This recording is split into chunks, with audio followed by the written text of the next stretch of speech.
Police శాఖకు మనం సహకరిస్తూ వెళ్ళాలి. మధ్యలో కొన్ని దారులుగా ఏర్పాటు చేశాం, కొన్ని సెగ్మెంట్గా ఏర్పాటు చేసి దారి విడిచిపెడితే ఆ దారిలో కూడా కొంతమంది అడ్డుగా నుంచున్నారట. కొంచెం అసౌకర్యం ఉంది. పెద్దలారా, మీకు చెప్పవలసింది కాదు, మీరు అన్నీ తెలిసిన వారు.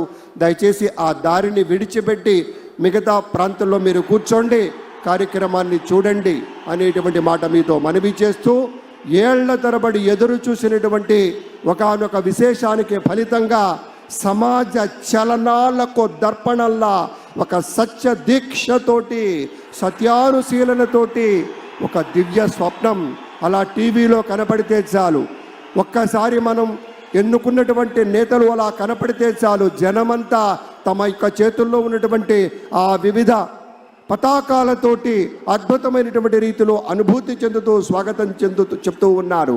ఇక్కడ ఉన్నది మైత్రీ బంధం. 3 పార్టీలు కాదు, ఈ యావత్ ఆంధ్రప్రదేశ్ రాష్ట్రం నలుచెరుగులా ఉన్నటువంటి పెద్దల యొక్క మైత్రీ బంధానికి ప్రతీకలా అటు భారతీయ జనతా పార్టీ, జనసేన, ప్రధానమైనటువంటి తెలుగుదేశం పార్టీ ఇవన్నీ కూడా ఉత్తమోత్తమైనటువంటి లక్షణాలతోటి ఎంచుకున్నటువంటి సమాజ సేవ అన్నదానికి నిలబడి కట్టుబడి ఉంటామని ఈరోజు ప్రమాణ స్వీకారం చేస్తారు. ఆ రీతిలోనే తమ యొక్క సేవలు ఉంటాయి. మనమంతా చూడబోతూ ఉన్నాం.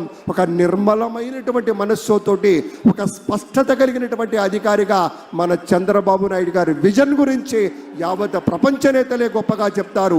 అటువంటి నాయకుడు ఇవాళ మన ముఖ్యమంత్రిగా ప్రమాణ స్వీకారం చేయబోతున్నారు.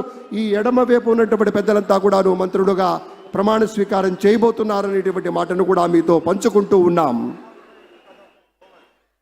అందరూ ఒకసారి గట్టిగా చప్పట్లు కొడదామా?